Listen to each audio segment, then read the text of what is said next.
Well...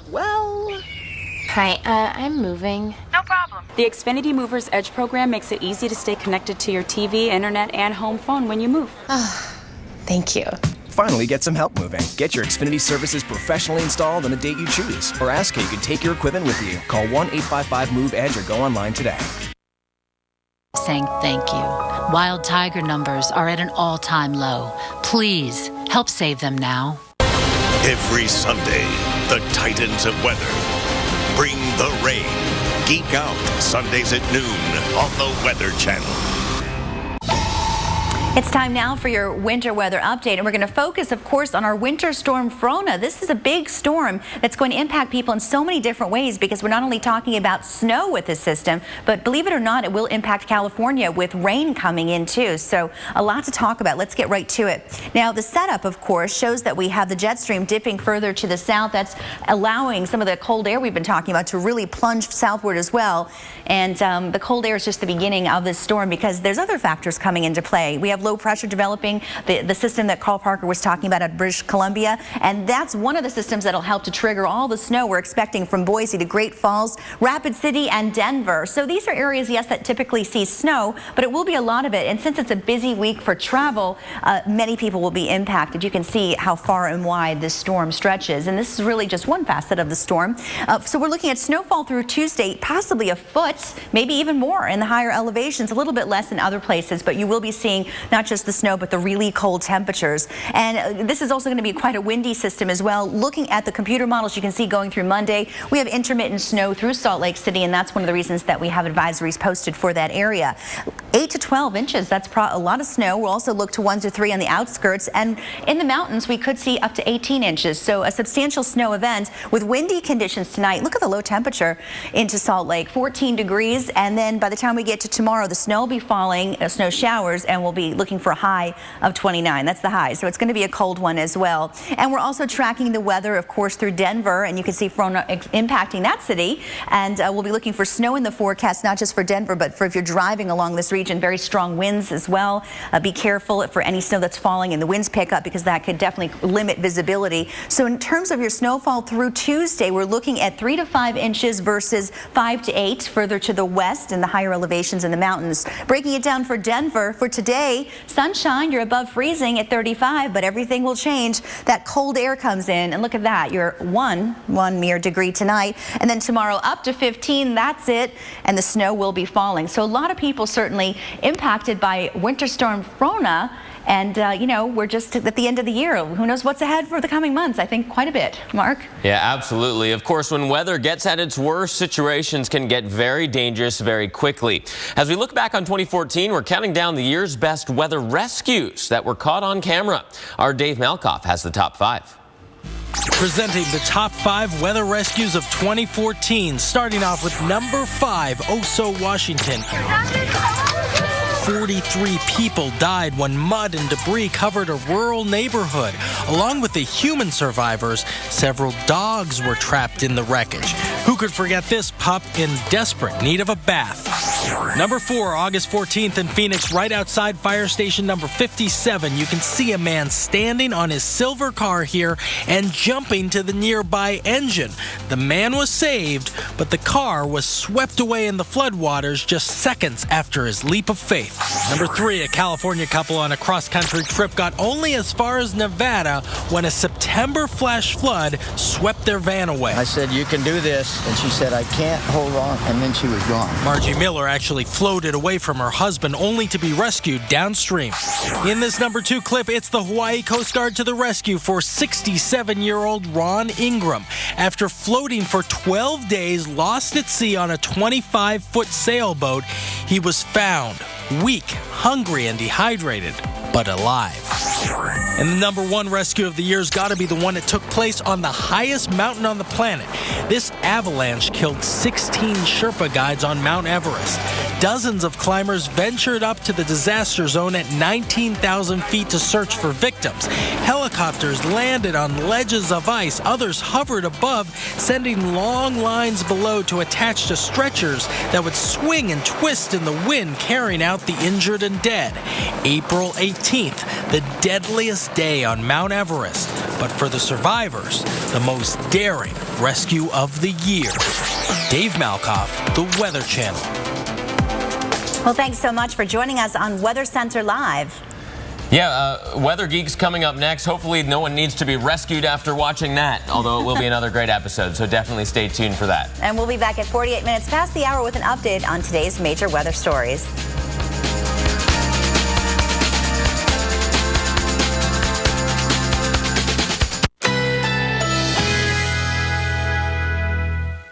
Currently in our area, 81 degrees under mostly cloudy skies.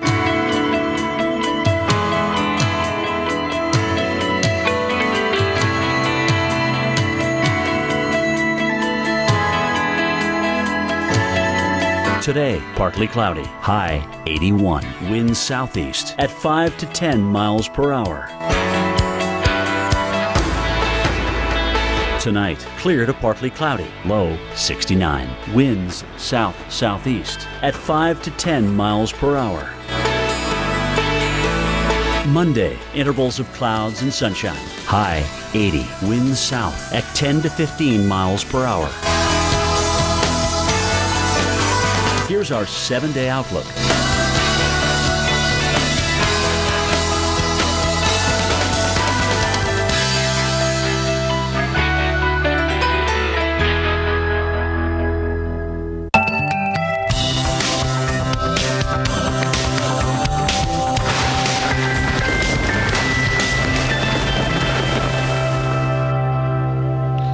Welcome to Weather Geeks. I'm Dr. Marshall Shepard. Today's show is all about perceptions of weather warnings. How does the message get out, and do people understand what they mean? How do we get their attention? I've asked WCNC TV meteorologist Brad Panovich to be my guest today. Brad is better known to many of you in the weather community as Weather Brad on Twitter. Thanks for being with us today, and let's just dive right in. Brad, thank you for joining me here today on Weather Geeks.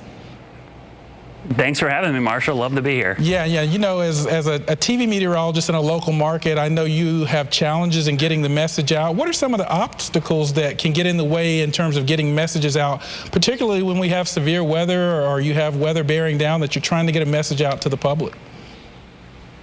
Well, you know, the biggest obstacle is kind of a unique obstacle in TV is we really require the viewer to actually be watching TV to get the message out. So if you have, let's say, a tornado warning or a pressing warning that needs, 30, 40 minutes heads up, I really need people to be watching TV. And some of the most frustrating aspects of being on TV is when we get warnings at inconvenient times of the day when people aren't watching TV, the middle of a weekend afternoon or in the middle of the night. So we think we have this huge medium on TV, and we really do, but it requires some user interface, which means the user has to be tuned in. So it can be rather frustrating when you have good information, but the viewers aren't there for them to receive it. Well, what about the situation, and I hear this all the time as a meteorologist, and I know you do too, man, the game is on, or my soaps are on, I can't believe they're cutting in. What are your thoughts on this complaint that we often hear about cutting in, and we know that at times that is of value to the public and probably saves lives?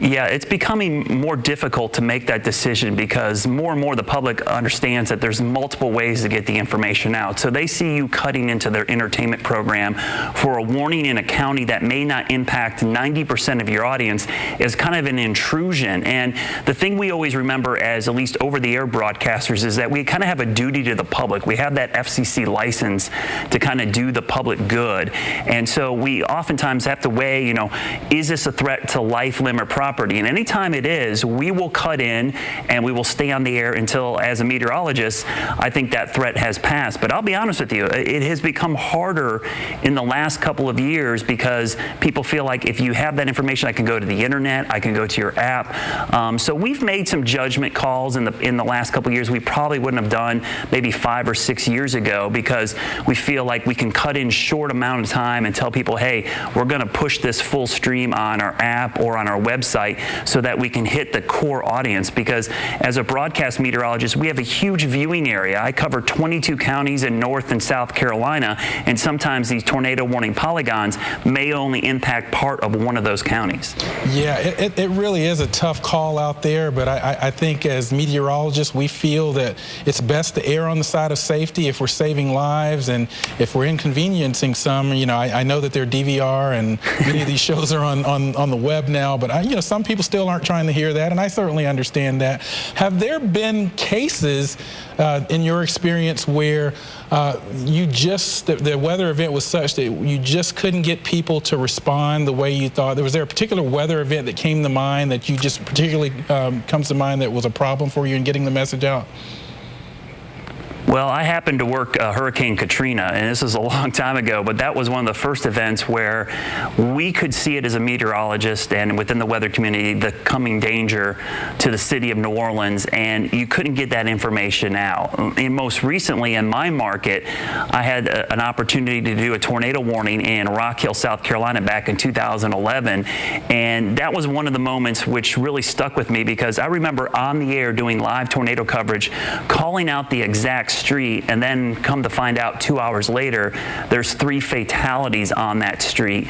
And I took that kind of personal to heart, like, you know, what could I have done better to get that information out? So I went down the next morning and I had to talk to the people and see the damage firsthand, and I talked to some of the survivors, and a lot of them said this happened at 5 o'clock in the evening, Brad. We were eating dinner, we weren't watching TV. Right. And so I realized that this was a situation where I couldn't reach the people in an instance where they were eating dinner, didn't have the TV on, and that's really a constant frustration from the broadcast aspect, but that's where the social media aspect has kind of picked up the slack a little bit for me.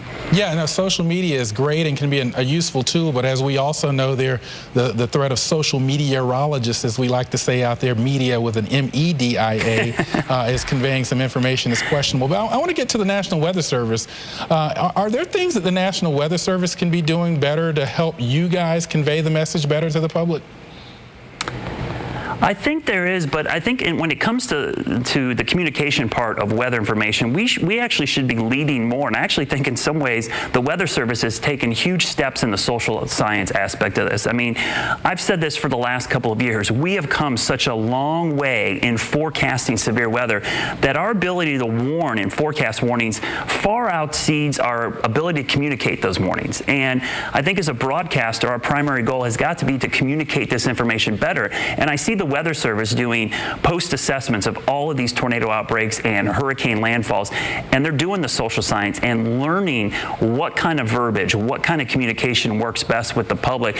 So in some ways, here we were the leading voice, at least to the public as a broadcaster, that we're starting to learn a lot from the Weather Service, because they're starting to figure out that we need to use certain terms, certain colors, certain ways that we present information that lets the public know that this is a serious situation. At the end of the day, you know, a great forecast is only good if people take that information and use it correctly.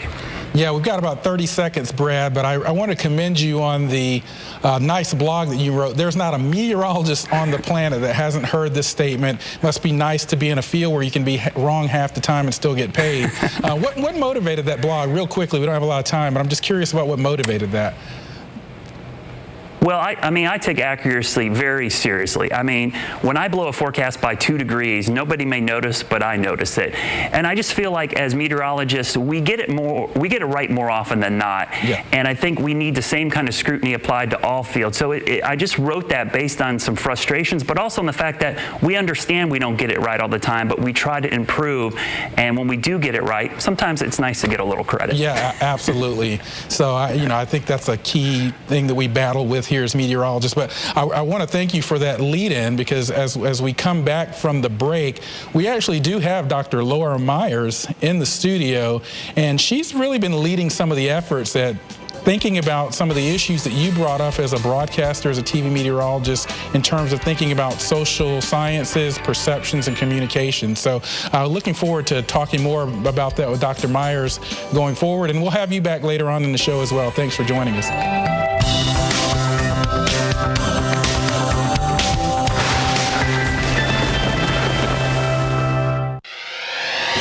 The holidays go high-tech with Holidays in Space at Kennedy Space Center Visitor Complex. Join us for an out-of-this-world take on the sights and sounds of the holiday season now through January 4th. Visit tourksc.com for details. Apples are good. As Strongbow Hard Cider, better. But Strongbow over ice is the best. Enjoying Strongbow over ice with your slow-motion horse? The bestest. Strongbow, world's #1 hard cider. New Move Free Ultra brings a revolution to joint health. It's the smallest joint health pill, now with a new triple action formula for joint, cartilage, and bone health. Move on to new Move Free Ultra. If you've ever wondered how you're going to survive another harsh winter, or stay dry from torrential rain showers, or savor the last warm rays of sun, step inside the Jeep Grand Cherokee and wonder no more. This is the Jeep Grand Cherokee, the most awarded SUV ever. Well-qualified lessees can lease the 2015 Grand Cherokee Laredo for $369 a month. Before ISS, before Hubble, we built the most extraordinary machine. Stand nose to nose with Space Shuttle Atlantis, one of thousands of exciting things to explore at Kennedy Space Center Visitor Complex. Always exploring.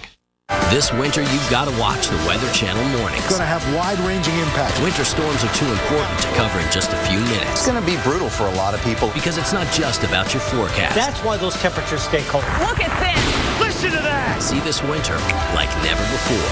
Amazing starts here. The Weather Channel mornings.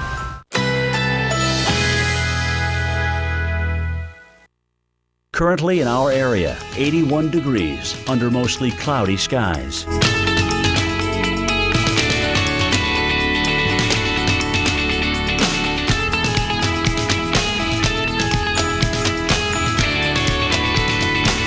Today, partly cloudy, high 81. Winds southeast at 5 to 10 miles per hour.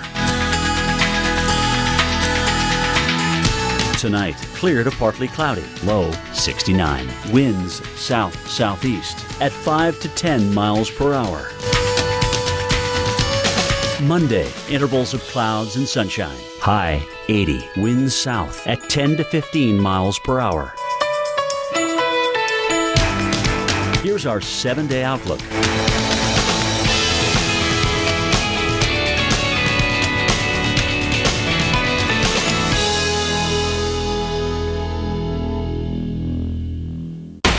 Tonight at 9. Get down now!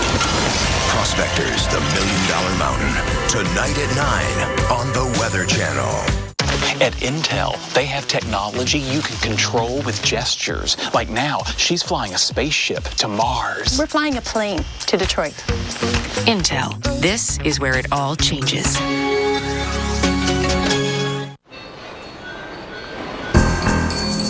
Thought I told you to stay off our turf. And what would you know about turf, Skipper? Let's end this here and now.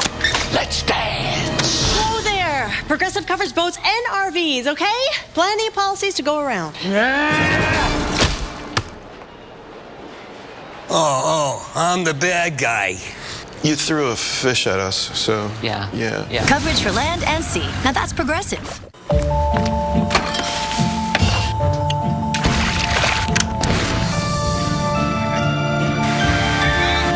You don't need to think about the energy that makes our lives possible. Because we do. We're ExxonMobil, and powering the world responsibly is our job. Because boiling an egg isn't as simple as just boiling an egg. Life takes energy. Energy lives here. And welcome back to Weather Geeks, and we are here discussing the perception of weather warnings. I'm joined by Dr. Laura Myers, who's the Deputy Director in Research Sciences at the Center for Advanced Public Safety at the University of Alabama. And Dr. Myers, it's really a pleasure to have you here. I know you're one of the foremost experts in how we look at weather warnings from the perspective of social sciences. So how do we get the public to pay attention? Well, there's certain things that capture the public's attention. They're wanting to hear the right words, the right emphasis, the right severity to get their attention. And so it's about the wording, it's about how the TV meteorologist portrays the information, it's about the credibility of the information. That's what captures. Now, you heard Brad Panovich earlier talk about the fact that things like colors matter, or numbers and schemes. In meteorology, we have a lot of scales, the Saffir-Simpson scale, the Fujita scale. We have different colors. Do different colors convey different things to the public? They do, and there are certain colors that don't have as much of serious a meaning as other colors do. Is that right? Red, of course, is the most serious. So when we use anything other than red, it's less serious, and for different publics, different colors mean different things. Right. So, for example, if we're showing a flash flood, and oftentimes we associate flash floods with green, you're suggesting that may not be the optimal color scheme? That's right, and the research that we've done indicates that. The green just doesn't convey it. Okay, so what are some of the other things that get in the way of messaging? We've seen instances like El Reno, Moore, Sandy, where the forecast was actually pretty good. Right. But some of the decisions made, that's where the problems come in, and so I think that's where social science offers value. So what are some of the things that get in the way in terms of the public consuming the message? Well, it has a lot to do with how they get the message and, what modalities they're using. Is it television? Is it the NOAA weather radio? Is it social media? And so how we convey that information across those modalities, they may not be turned into television. It may be social media. So how do we get it across social media so that we reach a broader population? So if you were to design the optimal warning system or convey, I mean, what would you design based on research that you have been doing?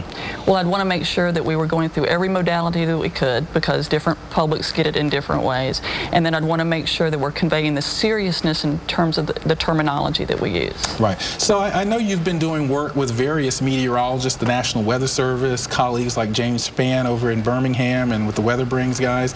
Tell us a little bit about some of the things that you've been doing with those two. We've been doing a lot of survey research after severe weather events to find out how the public received the weather warnings. And it's been done to find out, did it work right? Did they get the messaging? And so what we find out is that for the most part, everything's working fine. Most people do get the message, but there are those populations that don't. There's vulnerable populations that don't get it for certain reasons, or they get it and they don't have any actions that they can take. There are people who are doing other things at the time of the event and they don't get the information. So we're trying to find different ways of getting that information across. 10 words or less, is there enough funding? We hear social media as a real buzzword right now, social sciences, I should say, in weather. But are we putting our money where our mouth is? Are you being supported with this work? Well, there could be a lot more funding for it. And I know the National Weather Service and NOAA are behind that, and they want to make sure that that's happening. And I've seen it happen more recently than in the past. Actually. So ahead on Weather Geeks, we'll bring Weather Brad back into the conversation, and we're going to geek out on some extraordinary measures forecasters have taken to get the word out. Next on Weather Geeks. But first, our Geek of the Week, Mr. Todd Langley, is the principal of Alcova Elementary School in Decula, Georgia. He is the co-founder of the Weather Science Chat Series, a partnership with the University of Georgia, where students are exposed to real meteorologists from around the country. He also helps students explore the wonders of science and understand science-related job opportunities. He says his favorite weather moment is the blizzard of 1978.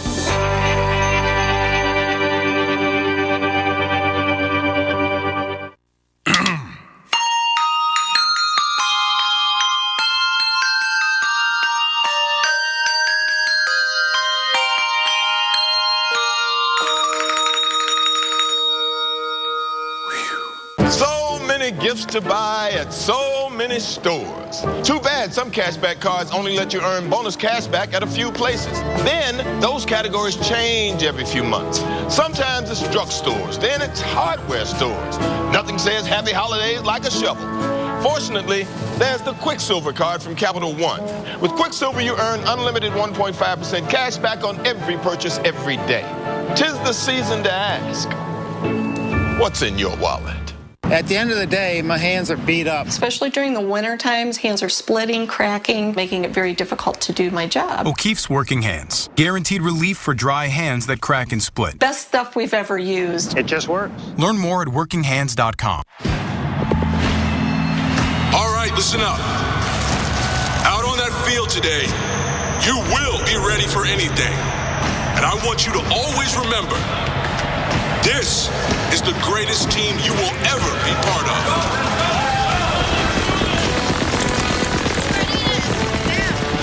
There's a team that makes a real difference in the world. Join the team that makes a difference. Huh. 15 minutes could save you 15% or more on car insurance. Everybody knows that. Well, did you know that former pro football player Ickey Woods will celebrate almost anything? Number 44. Woo! 44, that's me! Get some cold cuts, get some cold cuts, get some cold cuts. Woo! Give me some! Geico. 15 minutes could save you 15% or more on car insurance. 44, ladies, that's me! Woo! Gonna get some cold cuts today. Then all the parts come together, and there it is, our new car. So that's how Santa fits it in his sleigh. Wow. The magic of the season is here at the Lexus December to Remember sales event. This is the pursuit of perfection. My hygienist told me that less tartar means less scraping. So I'm going pro. New Crest Tartar Protection Rinse. The only rinse that helps prevent tartar buildup and cavities. A little swishing, less scraping. Yes. New Crest Pro Health Tartar Protection Rinse. It helps you escape the scrape. We're back.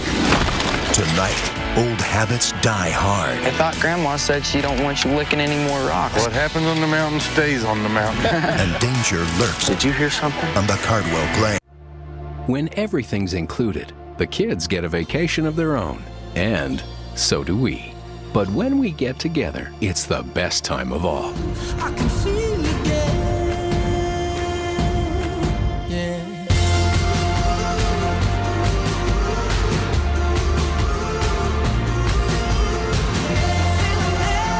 Right now, you can get up to 65% off. Call your travel agent or 1-800-BEACHES. I'd rather do anything else than sit at a dealership. It's a lot of haggling, and it takes so long. Craig's experience is completely different than mine. Yeah. Yes, Mike has used TrueCar. At TrueCar, we'll show you how much others paid for the car you want and how much you should. Because I used TrueCar, there was no haggling about the price. They treated me so well, and it was just such a quick, easy experience. Get your car and get back to the life you love. Welcome to the future of car buying. There's no obligation, so call toll-free at 1-800-200-6120. Look at this! Listen to that! See this winter like never before. Amazing starts here. The Weather Channel Mornings.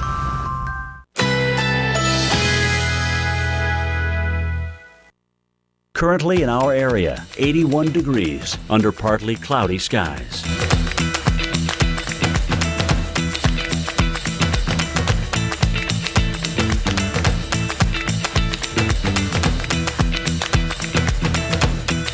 Today, sunshine and clouds mixed. High 81. Winds southeast at 5 to 10 miles per hour. Tonight, a few passing clouds. Low 69. Winds south-southeast at 5 to 10 miles per hour. Monday, sunshine and clouds mixed. High 80. Winds south at 10 to 15 miles per hour. Here's our 7-day outlook.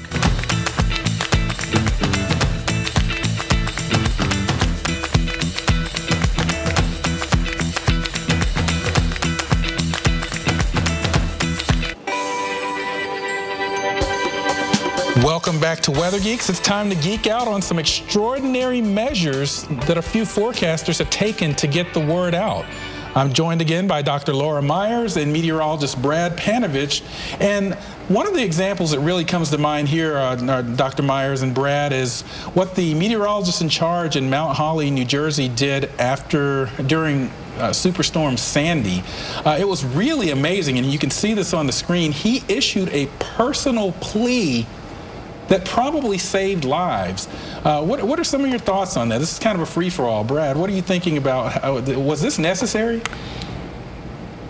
I think those are great because sometimes, you know, we see that people, they hear the warnings over and over again. Sometimes they have kind of warning fatigue. And sometimes when you see a personal plea like that from somebody that is in a position of power, it may spur someone to take action. I know personally, I've had situations on the air where I may mention something like, hey, honey, I'll talk to my wife, like, hey, get the kids, go in the basement. And some viewers will see that and say, whoa, Brad's warning his own family. This is a serious situation. So sometimes that is necessary to kind of kick those people just a little bit farther than what they normally would need. Yeah, I mean, that out-of-the-box thinking, many people credit it with saving lives. Dr. Myers, what are your thoughts on this type of approach? It's really critical because that's what they do when they make that decision to do something different, something out of the ordinary. They're trying to capture that attention. And I've been really impressed with the meteorologists, the TV meteorologists who've made the choices to do that because it really has made a difference. And here's another example, Brad, from Hurricane Charlie. The National Weather Service in Melbourne, Florida, issued a series of tornado warnings to warn the public about destructive winds, although there weren't necessarily tornadoes at that time. What are your thoughts there? Yeah, we've seen this a couple times with derecho or straight line wind events as well, where sometimes you see what technically isn't a tornado warning, but people take tornado warnings more seriously and they're going to seek certain type of shelter. And in that situation, I think that was great for the emergency managers who saw that information and then they jumped to action. Yeah, in fact, there are some local emergency managers even said the outside of the box thinking was a stroke of genius. Some have said it was incredibly helpful. So clearly, we see that you don't always have to necessarily follow the rules in order to get warning out, and we must be willing, Dr. Myers, to kind of, you know, break out of that at times, right? Really, you have to be willing to do that. And I actually did the service assessment after the 2012 derecho, and when we talked to the public, they said that did make a difference. There was a tornado warning issued, and they said that's what made them take the appropriate action. Other people who didn't get the tornado warning said it didn't make any difference. Yeah, and you've heard derecho mentioned a couple of times. By the way, it's always been around. It was not created 2 years ago. But let's get to Hail No. Let's do some myth busting. Where do you think people get their weather information from?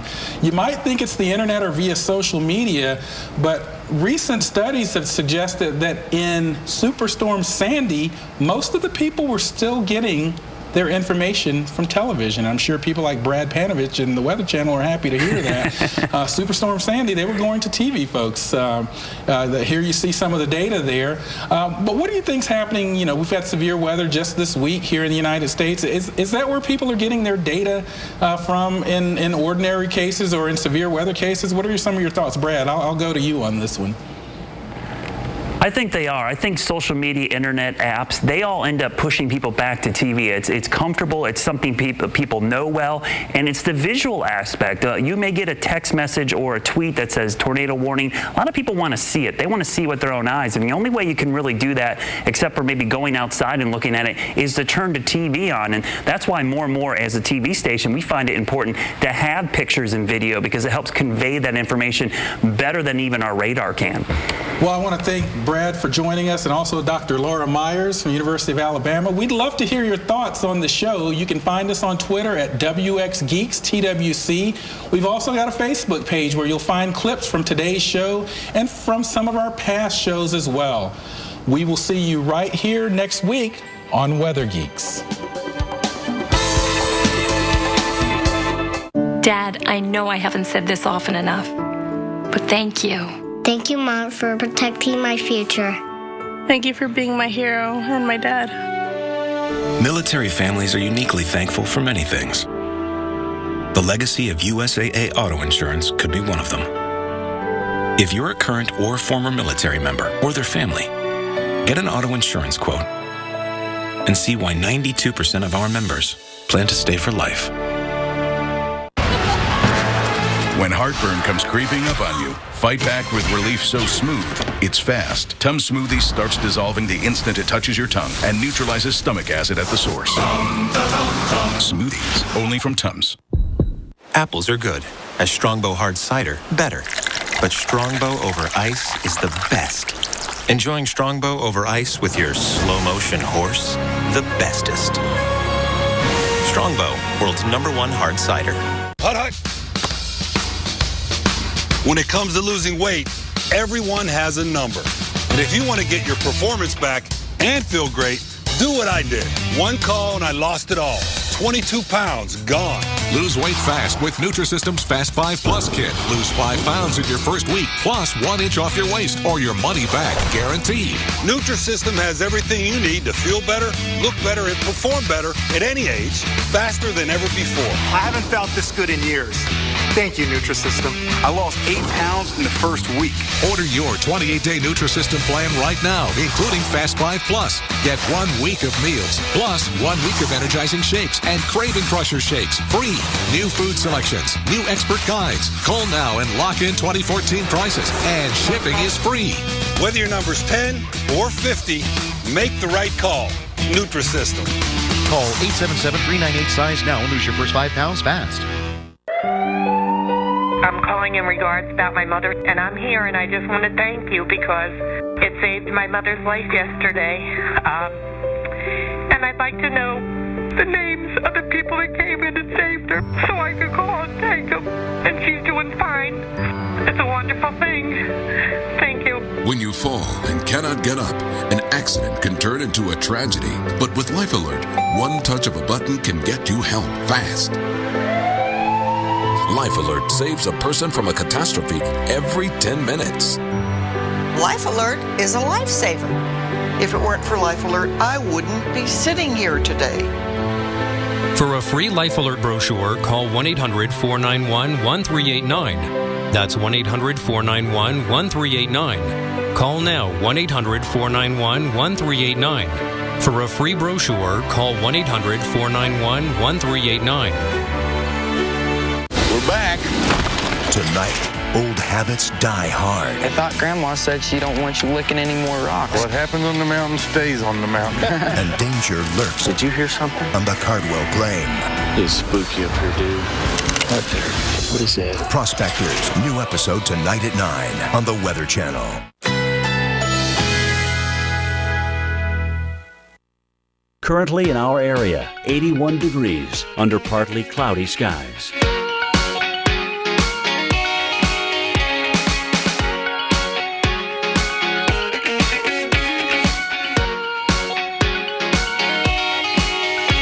Today, sunshine and clouds mixed. High 81. Winds southeast at 5 to 10 miles per hour. Tonight, a few passing clouds. Low 69. Winds south-southeast at 5 to 10 miles per hour. Monday, sunshine and clouds mixed. High 80. Winds south at 10 to 15 miles per hour. Here's our 7-day outlook.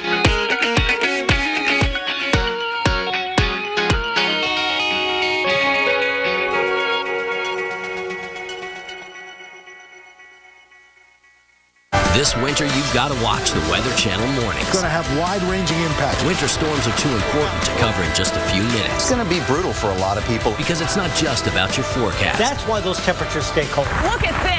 Listen to that! See this winter like never before. Amazing starts here. The Weather Channel mornings. 3 suns hang in the sky. Lightning that's upside down. Oh, beautiful, beautiful. A giant wall of dust smothers a city. Just seeing it moving over our neighborhood reminded me of the movie The Mummy. While fish fall from the sky. Some fish had exploded on impact, others were still alive. Welcome to the wild world of weather, where you'll see nature go nuts. Extraordinary events, stranger than anything Hollywood can dream up. We discover how and why these crazy conditions happen. Not going away. Whoa! You won't believe your eyes.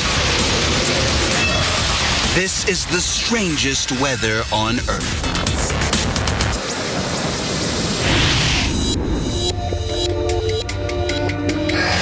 Rapid City, South Dakota, September 2012. Lightning storms rage across the plains. But this is no ordinary lightning. Oh, beautiful, beautiful. This is upward lightning. Randy Cerveni is an expert in strange weather, but even he can hardly believe it. When I first saw upward lightning, I was thinking it was faked, that somehow people had manipulated the imagery. So it almost looks like a brilliant, electrified giant tree that has a trunk and then a lot of branches above it. Regular lightning strikes from the cloud to the ground during thunderstorms. Upward lightning also happens during thunderstorms, but it's not entirely natural. It can only spark from tall buildings and structures. This upward lightning is coming from a distant water tower in Rapid City, South Dakota. In South Dakota, we have a very tall tower and a very flat surface. So by far, the tallest object on the horizon is this very tall tower. And so positive charges will congregate, will move towards that tower and up the tower. A thunderstorm charges the ground with positive electrical energy. This positive charge immediately seeks out the quickest route back into the atmosphere, and it heads to the highest point it can find. So the tower becomes a launch pad for its own lightning bolts. Upward lightning is rare, but it can happen anywhere that tall structures and thunderstorms come together. Storm chaser George Karunas can watch the bizarre upside-down bolts from his window. Living in Toronto, we have one of the largest towers in the world, and the CN Tower gets struck by lightning between 70 and 100 times every year. And whenever we get a thunderstorm that passes over the city, we almost inevitably get upward lightning that comes from the top of the CN Tower and spreads out into the clouds. At first, it looks like ordinary lightning, but slow it down, and you can see the lightning branching up into the sky. But buildings are not the only trigger. Lightning expert Joe Dwyer has found another way to send bolts racing up into the sky. So during the summer, when there's a thunderstorm overhead, we don't want to wait for natural lightning, so we launch a rocket, like this one right here. The rocket will maybe go up 2,000 feet. As it goes up, the wire comes off the spool. It's kind of like suddenly putting a tall tower or a tall building up in the space below the thunderstorm. The rocket is attached to the ground by a wire, so the rocket tip acts like the top of a skyscraper, sending a lightning bolt racing upwards. Triggering lightning is really cool. I mean, to make something that loud and that bright on command is really something neat. Launching rockets into thunderstorms is best left to the experts. But if you're ever in a high-rise city during a thunderstorm, keep an eye on the skyscrapers. Phoenix, Arizona, July 5th, 2011. Seriously, Wendy, get out of the pool. What the hell is that? When a monster dust storm heads for the city, all hell breaks loose. The residents of Phoenix don't know it yet, but the biggest dust storm in decades is on its way. Ryan Thomas is new to Arizona and its weather. I happened to watch TV, actually watch the Weather Channel that day, and I saw footage of this huge dust storm hitting the city. And I was thinking that this was, Dubai or some other city out there in another country. But when I saw that it was Phoenix, I ran outside and saw this huge dust storm in my front yard. Holy cow. Massive dust storm coming towards us. The 100-mile-wide wall of dust has reached the edge of Phoenix. I came down this way to get a better perspective on it. Just seeing it moving over our neighborhood reminded me of the movie The Mummy. Over 1 million people stop and stare. I'm scared! Daddy! Oh my God! It's all right, you guys. Professor Randy Cerveni lives in Arizona and knows these dust storms inside out. You're thinking, I'm going to die because it was bigger and it was stronger and it was more intense than what we had seen for the last 20 or 30 years. But why is this one so massive? Normal dust storms are caused by intense summer thunderstorms.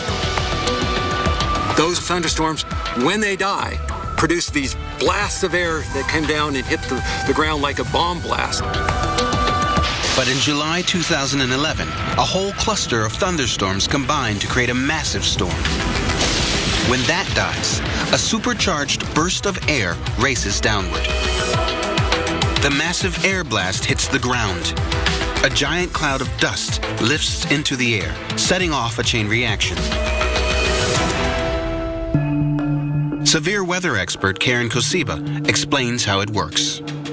So in places like Arizona, where dust storms are common, there's a lot of loose soil on the ground. Picture then these big gusts of air that are associated with these dust storms. And this mousetrap here is meant to simulate one of these big gusts of air. So you can see, once the dust particle gets lifted by this downdraft, chain reaction happens and more dust keeps getting lofted and propagating forward. And we're going to show that with not just one mousetrap, but many, many mousetraps.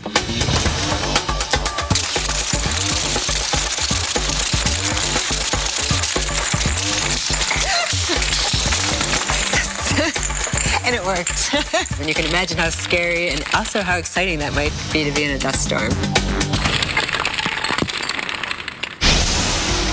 As the mile-high dust wall passes overhead, the entire city of Phoenix plunges into darkness. Wow. It's gone from day to night. The blanket of dust blocks out the sun, and 60-mile-per-hour winds wreak havoc. Got stuff flying all over the place. Anyone caught outside risks being blinded and choked by grit. Even sealed in your car, you're not safe. It's like some kind of apocalypse movie, I swear. Miraculously, there are no major accidents. The cloud of dust recedes in just 40 minutes. But no one in Phoenix will ever forget the July 2011 dust storm. It's like we were being overtaken by something that wasn't of this world. Coming up, a tsunami appears to hit the Florida coast. Mother Nature prepares for a snowball fight. Very, very cool. And later, the strangest rain you've ever seen. I thought they were catching hail. They were actually catching fish. The holidays go high-tech with Holidays in Space at Kennedy Space Center Visitor Complex. Join us for an out-of-this-world take on the sights and sounds of the holiday season now through January 4th. Visit tourksc.com for details. This is a Pip. It's part of a Hershey's bar.